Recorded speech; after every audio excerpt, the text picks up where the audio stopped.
Donald Trump की नीतियों से इस समय दुनिया में सबसे ज़्यादा अगर किसी देश को फ़ायदा हो रहा है तो वो चीन है। अमेरिका ने आज तक चीन को रोकने के लिए जापान, भारत और ऑस्ट्रेलिया के साथ अपने संबंध मजबूत किए थे और क्वाड जैसा एक ग्रुप बनाया था। लेकिन अब ट्रंप ने एक तरह से इस ग्रुप की हत्या कर दी है। ताइवान को बचाने के लिए जो अमेरिका बहुत लंबे लंबे प्लान बना रहा था, अब वो प्लान बनने से पहले ही फेल होने शुरू हो गए हैं और ये सब डोनाल्ड ट्रंप की नीतियों की वजह से हो रहा है।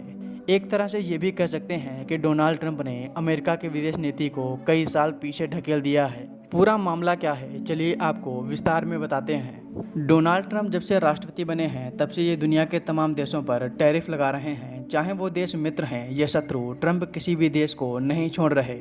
अपने सबसे करीबी देशों यानी यूरोप के देशों पर भी डोनाल्ड ट्रंप ने 30% टैरिफ लगाने का फैसला लिया है। चीन जिस तरह से अमेरिका के वर्चस्व को टक्कर दे रहा है, उसे देखते हुए अमेरिका ने भारत, ऑस्ट्रेलिया और जापान को साथ लेकर क्वाड नाम का एक ग्रुप बनाया था। इस ग्रुप का मुख्य उद्देश्य चीन के वर्चस्व को चुनौती देना था। अमेरिका पहले कहता था कि भारत इस ग्रुप की सबसे कमजोर कड़ी है, क्योंकि अगर चीन ताइवान पर हमला करेगा तो ऑस्ट्रेलिया और जापान तो अमेरिका के साथ ताइवान को बचाने आएंगे, लेकिन भारत इसमें साथ देगा, इसमें संदेह है। लेकिन अब डोनाल्ड ट्रंप की नीतियों की वजह से भारत तो क्या, ऑस्ट्रेलिया और जापान भी अमेरिका के साथ नहीं है। जिस क्वाड ग्रुप को चीन को टक्कर देने के लिए बनाया गया था, वो अब अपने सबसे बुरे दौर से गुजर रहा है।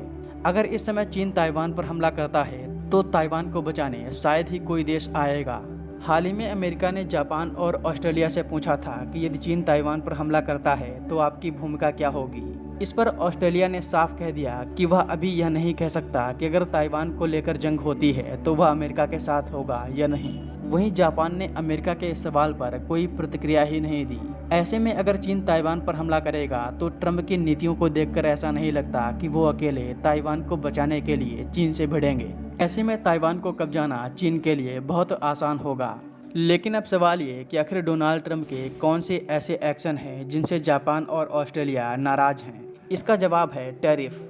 हाल ही में ट्रंप ने ऐलान किया है कि वो 1 अगस्त से जापान पर 25% टैरिफ लगा देंगे। वहीं ऑस्ट्रेलिया पर भी डोनाल्ड ट्रंप हैवी टैरिफ लगाने पर विचार कर रहे हैं। इसी वजह से डोनाल्ड ट्रंप से ये देश नाराज हैं। ऑस्ट्रेलिया के राष्ट्रपति ने तो हाल ही में चीन का दौरा किया और वो चीन के साथ बैठकर अपने व्यापार को और बढ़ाने पर बात कर रहे हैं। भारत भी क्वाड का बहुत ताकतवर देश है, उसके साथ भी डोनाल्ड ट्रंप ने कुछ बकाया नहीं रखा। जिस तरह से डोनाल्ड ट्रंप पाकिस्तान का साथ दे रहे हैं और रूस से तेल खरीदने के लिए भारत पर 500% टैरिफ लगाना चाहते हैं, उससे भारत और अमेरिका के रिलेशन काफ़ी कमज़ोर हुए हैं।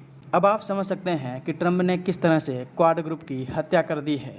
इतना ही नहीं, इंडोनेशिया जो चीन के साथ विवाद में अमेरिका का साथ दे सकता था, उस पर भी डोनाल्ड ट्रंप ने 19% टैरिफ लगा दिया है।